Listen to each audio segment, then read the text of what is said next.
policy has been very well received by the markets. However, I want to ask questions which are a little different from the market how they've received it. So मेरा पहला सवाल होगा, पिछली policy में हमने gold loans के draft के ऊपर बात की थी, उस पॉलिसी से लेकर अब आज की पॉलिसी में आपने कुछ चेंजेस सोचे हैं? क्योंकि बहुत से लोगों को ऐसा भी लगता है कि अगर सोना हम गिरवी रखने जा रहे हैं तो हो सकता है हमारे पास ओनरशिप का कुछ प्रूफ ना हो, क्योंकि वो हमें अपनी मदर या किसी और से मिला हो, या फिर हॉलमार्क ना हो। तो ऐसे जो ट्वीक्स हैं आप सोच रहे हैं नियमों में बदलाव? और दूसरा ये भी, क्योंकि अब हम देख रहे हैं कि फॉरेन बैंक्स की बहुत दिलचस्पी है भारतीय बैंक्स में, तो आप FIIs को लेकर भी कुछ नियमों में बदलाव सोच रहे हैं? 26% का जो वोटिंग राइट है वो भले ही सरकार के पास है, या फिर फॉरेन बैंक कितना स्टेक ले सकते हैं भारतीय बैंक में? अच्छा, आपने सवाल किया है जो गोल्ड लोन के बारे में, ये भी काफ़ी चर्चा में रहा है। मुझे लगता है कि ये सभी के लिए एक रुचि का विषय होगा, तो इस पे निश्चित रूप से आपका सवाल जो है बनता है। और मैं आपको बताना चाहूँगा सबसे पहले कि जो गोल्ड लोन के बारे में जो हमने रेगुलेशंस जारी किए थे वो केवल ड्राफ्ट थे, मसौदा थे, वो फाइनल नहीं थे। आपको ये भी बताना चाहूँगा कि हमने अब एक फ्रेमवर्क रेगुलेशन मेकिंग के लिए हमने एक जारी किया है, जो सबको हमने पब्लिक नोटिस के थ्रू हमने सबको बताया है कि कोई भी मेजर, जब भी हम कोई परिपत्र या रेगुलेशन या डायरेक्शन इशू करेंगे तो उससे पहले हम दो चीज़ें करेंगे। एक चीज़ हम कंसल्टेशन करेंगे, दूसरा हम उसका क्या इम्पैक्ट है उसका हम स्टडी करेंगे। तो उसी को ध्यान में रखते हुए ये भी हमने मसौदा गोल्ड लोन के बारे में हमने जारी किया। दूसरी चीज़ बताना चाहूँगा कि ये जो हमने जारी किया है इसमें कोई नयापन नहीं था, इसमें कोई नई चीज़ नहीं थी, ये केवल कोई नई बात नहीं थी।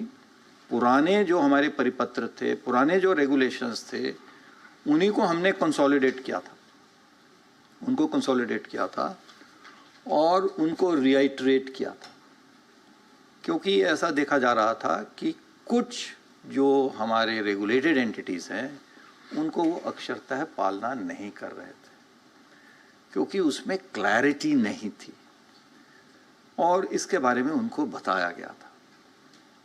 इस कारण से इसमें कोई नयापन हालांकि नहीं था, लेकिन फिर भी जब वो बात बिल्कुल ब्लैक एंड वाइट में सामने आ गई तो इसलिए उसके ऊपर में हमारे पास में उसके कमेंट्स आए। तो मेरे ख्याल से आज ही हम जो है उसका फाइनल जो रेगुलेशन है, फाइनल डायरेक्शन है, आज नहीं तो एट द मोस्ट मंडे, सोमवार तक हम उसको जारी कर देंगे। आपने जो बात कही ओनरशिप के डॉक्यूमेंट्स के बारे में, वो जो हमने ड्राफ्ट जो इशू किया था उसमें भी ये बिल्कुल क्लियर लिखा हुआ है कि अगर आपके पास में उसके इनवॉइस नहीं है तो आप उसका एक सेल्फ डिक्लेरेशन आप दे सकते हैं। तो उसमें कोई चिंता की बात नहीं थी, उसको और हम उसमें और क्लैरिटी हम प्रोवाइड करेंगे। दूसरा ये एक बात आई कि क्रेडिट अप्रेजल, अब छोटे छोटे लोन के लिए क्रेडिट अप्रेजल नहीं किया जाए, तो वो भी हम इसमें डाल रहे हैं कि छोटे जो लोन्स हैं 2.5 लाख रुपए तक के जो लोन्स हैं उसमें गोल्ड से जो जिसमें कोलेट्रल आ जाता है उसमें क्रेडिट अप्रेजल की आवश्यकता नहीं है।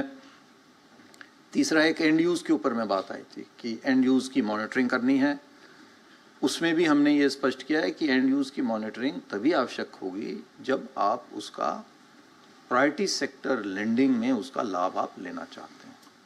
चौथा और पांचवा जो कि महत्वपूर्ण प्रश्न LTV के संदर्भ में है, वो हमने कहा है कि LTV केवल जो कंजम्पशन लोन्स हैं उसमें ही, कंजम्पशन लोन्स में ही LTV का सिद्धांत लागू रहेगा। बाकी में आप क्रेडिट अप्रेजल करेंगे, उसकी और अन्य इनकम्स हैं और सिक्योरिटीज़ हैं, उसके हिसाब से अगर LTV रेशियो से ज़्यादा भी देते हैं तो वो रीपेमेंट कैपेसिटी के बेसिस के ऊपर में उसका आकलन करके वो दिया जा सकता है।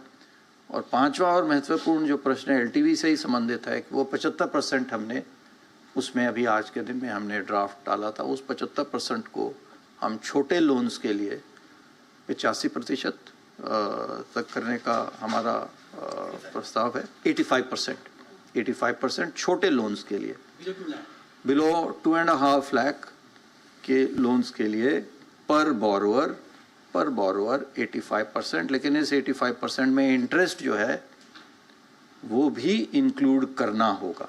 तो पहले वो केवल हमारा 75% था और प्रिंसिपल एंड इंटरेस्ट का ही था, जो कि कुछ कंपनियां पब्लिक सेक्टर बैंक्स जो हैं, अधिकतर सभी पब्लिक सेक्टर बैंक्स 75% पे ही दे रहे थे, इंक्लूडिंग इंटरेस्ट प्रिंसिपल।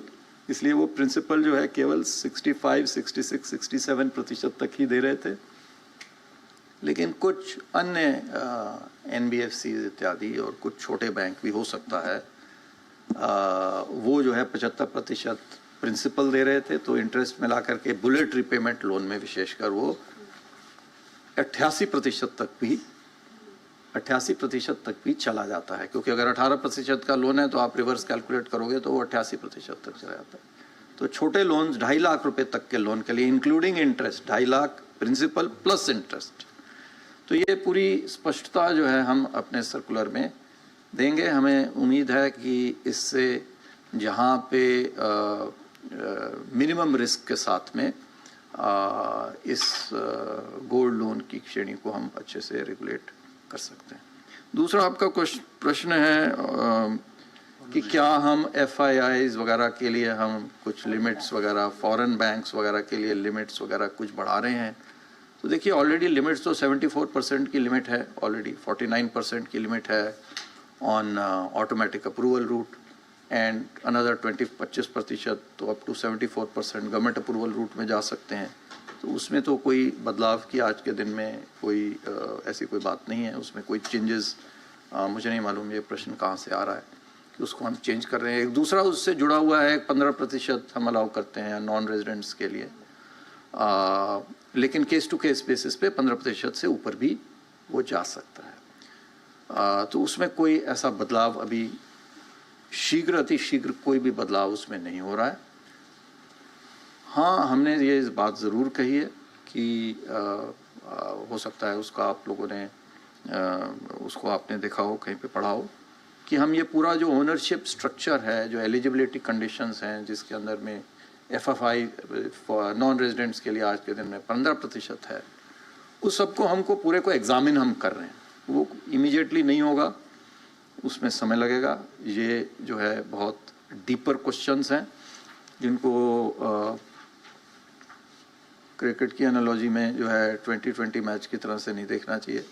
तो वो हम उसको पूरा सोच समझ करके ही क्या हमारे अर्थव्यवस्था के लिए क्या उचित है उसको ध्यान में रखते हुए, क्योंकि बैंक्स में देखिए एक आम साधारण आदमी ट्रस्ट करता है बैंक के ऊपर में, जैसा मैंने एक जगह पे इंटरव्यू में कहा, he trusts his money with the banks.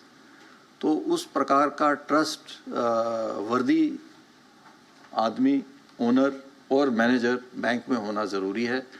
उसके लिए हम किस प्रकार की एलिजिबिलिटी क्राइटेरिया रखें, किस प्रकार की कंडीशंस रखें, उसके लिए सबसे बात करके और उसको निश्चित रूप से हमारी इकोनॉमी ग्रो कर रही है, अर्थव्यवस्था हमारी बढ़ रही है, तो उसमें हमें और अधिक बैंक्स की आवश्यकता है। और उसको ध्यान में रखते हुए जो भी उसमें यदि कोई बदलाव की आवश्यकता होगी तो उसमें बदलाव किए जाएंगे।